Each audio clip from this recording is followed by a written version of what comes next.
First, if you are somewhere, use the trick of the politicians to appear leader to enter on the left side. Why that? Because we read like this, we take 4 seconds to form an impression, and this is the best way to make an arrival, so we are looked at better.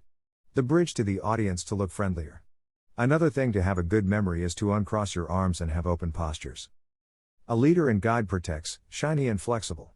Think words convey ideas, our movements convey feelings, and if not, or see a combination of the two ways, communication will not be great. Body language is something super important. It's no use having the best words if your posture is terrible. We communicate with words, tone of voice, and body language. Remember this.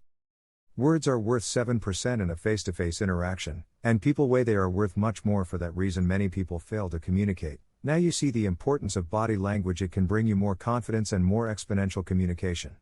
You can see this in a rule that 20% of our actions generate 80% of our results. That is, if you use this, you will be able to optimize the leadership in your life to gain more credibility, show self-esteem and security. It will be much easier for you to get what you want out of life.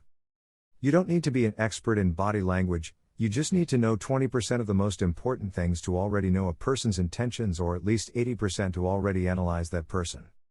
Superpower of anticipation. When we analyze the answer, we already have to act on the person, and with body language you can already do that to know if they are happy, if they are accepting the idea, if they are comfortable and in agreement, or if they will question and challenge their leadership.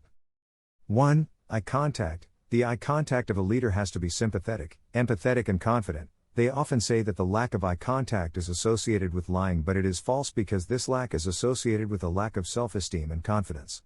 The contact of a leader must be Rule 7 and 1, looks 7 seconds and turns the chin, the way you usually walk and the way perceived in the day by other people. Get used to walking with the chin in the horizontal way.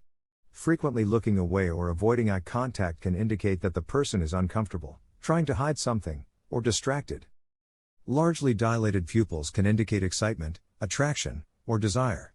Smaller, contracted students may indicate anger or a negative mood. Raising the cross-eye shadow can almost always indicate surprise or excitement, but in standard conversation, lifting the cross-eye shadow can indicate discomfort. A liar always tries to convince, whereas sincere people only provide information. Smiling with your eyes is also a great technique to show a real and adorable smile. Many models use this technique called smize, which is usually in a sexy and fun way. The best smiles are those that also show your eyes smiling too. Nodding your head smoothly and naturally and lifting your eyelashes can indicate curiosity.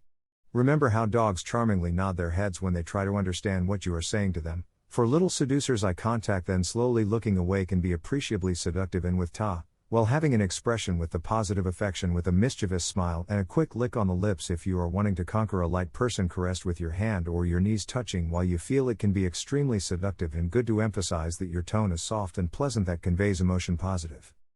There's also a new vocal fry fashion, vocal fry, which involves using a hollow voice at the end of a sentence, to the point where the vocal cords purr and squeak as if we had a frog stuck in our throat. 2. Trunk. Everyone knows that a leader's posture is an open posture with the shoulders back. Leaders tend to have an open posture if their posture is closed and a posture of submission. If you want to know if someone is interested in talking to you, see where their navel is pointing. If they have pointed at you, they want to talk to you from now on. When you see the person's navel pointed at something and what they want. This is also true for when the feet from the person they are pointed at you in V or normal, but crossed legs and foot can indicate disinterest, and closed also. This can mean that the person hesitates and lacks confidence. 3. Hands. The bigger ones are our best form. When I have my hand up, you are showing that you are asking for collaboration, helps, understanding, and things like that. When you want to transmit an order, turn your palms down. Can you understand this as reverse hand up help and hand down order? And now an important trick. After shaking the person's hand, take a step back to determine how far away they are most comfortable communicating with you. You will find that people will subconsciously appreciate this gesture, guarantees the expert.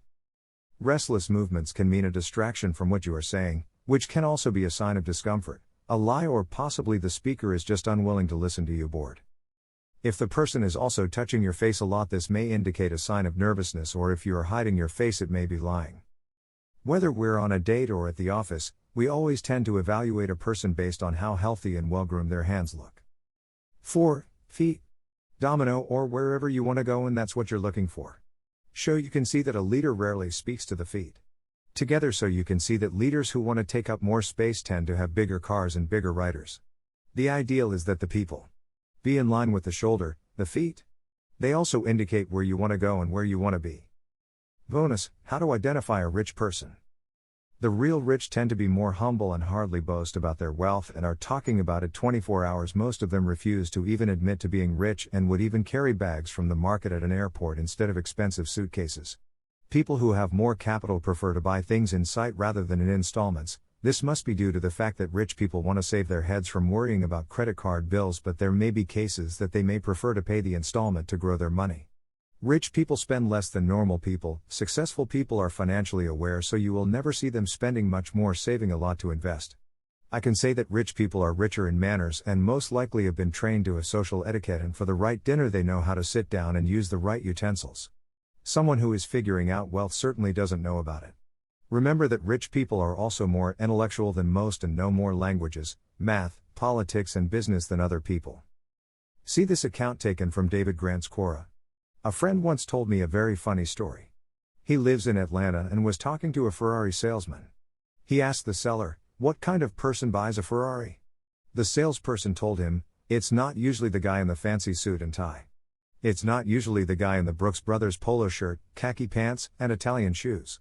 It's the guy who walks in dressed in flip-flops, shorts, a t-shirt and has a $10,000 watch on his wrist. He doesn't know how to pronounce foie gras or anything else that only rich people know what it's about. It will show that they are not familiar with really luxury things. You absolutely cannot. Many rich people don't care about clothes, watches, or looks. Many poor people wear clothes to impress, but they are deeply in debt. In my experience, the people who flaunt their wealth are those who don't. They usually live on credit. We ask with extreme humility that if this video added anything to your short life, and share it, why this is and that with your likes and dissemination. It helps us and helps other people, thus helping themselves.